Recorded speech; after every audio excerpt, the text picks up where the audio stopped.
Bonsoir, je m'appelle Isabelle Monet. De chez moi, je vais vous raconter une histoire pour vous faire rêver. Un conte pour illuminer votre journée ou votre soirée.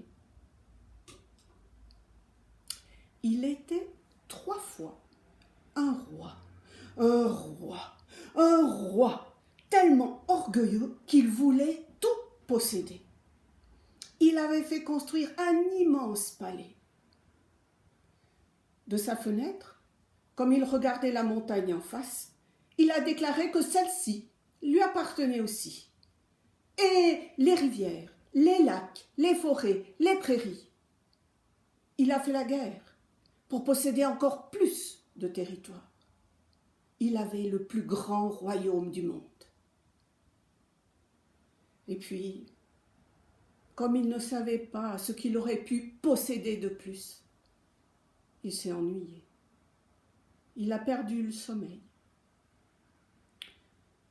Une nuit, de son balcon, il regardait le ciel en se rongeant les ongles. Et il a décidé qu'il posséderait la lune. Il a appelé son premier ministre, tout de suite, en pleine nuit, et lui a demandé conseil. « Majesté, il faut tirer sur la lune pour la faire tomber. » Alors le roi a fait venir les chevaliers avec leurs lances, les archers avec leurs flèches, les chasseurs avec leurs fusils, les soldats avec leurs canons. Et nuit après nuit, ils se sont mis à tirer sur la lune.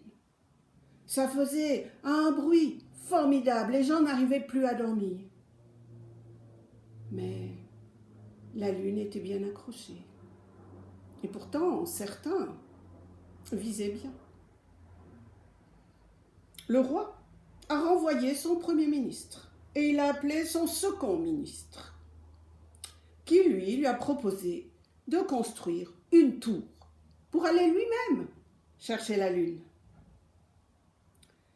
Le roi a convoqué tous les maçons, tous les casseurs de pierre du royaume. Et ils ont travaillé nuit et jour à l'édification de cette tour. Mais le roi a trouvé que le travail n'avançait pas assez vite.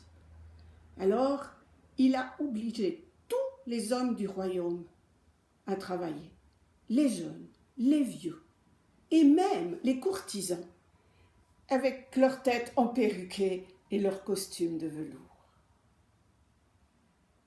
Mais bientôt, on n'a pu trouver une seule pierre dans tout le royaume. Le roi a ordonné qu'on abatte les arbres des forêts. Et puis, quand il n'y a plus eu de bois, le roi a dit aux gens d'apporter leurs tables, leurs chaises, leurs armoires, leurs portes. Même les courtisans ont dû amener leurs meubles de bois précieux. Et puis, un jour, le roi a décrété que la tour était assez haute. Elle dépassait les nuages. Et à l'aide de son sceptre, il s'est mis à l'escalader. Ça lui a pris une semaine. Et puis, quand il est arrivé là-haut, eh bien, il manquait un petit bout. Oh, pas grand-chose. Le roi s'était tiré sur la pointe des pieds. Il a sauté pour essayer d'attraper la lune. Mais rien à faire. Alors, il a crié « Il manque un étage !» Les gens en bas ont montré et qu'ils ne savaient pas que faire, il n'y avait plus rien.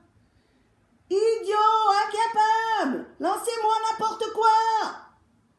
Alors un des hommes a pris la pierre d'angle au coin de la tour. Et on a amené un canon, on a mis la pierre à l'intérieur et on l'a tirée en direction du roi. Il tendait ses mains, il allait prendre la pierre quand la tour s'est effondrée. effondré dans un vacarme formidable. Les gens se sont mis à courir de tous les côtés pour éviter la chute des pierres. Et le roi, dans un dernier élan, a sauté et il est arrivé sur la lune. Il y est resté prisonnier.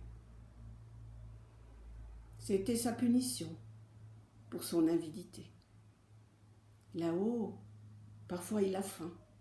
Alors il grignote un morceau de lune.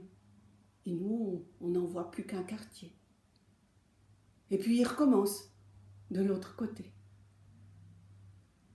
Quand la lune est pleine, si vous la regardez, vous pourrez peut-être y apercevoir le visage triste du roi qui voulait posséder la lune.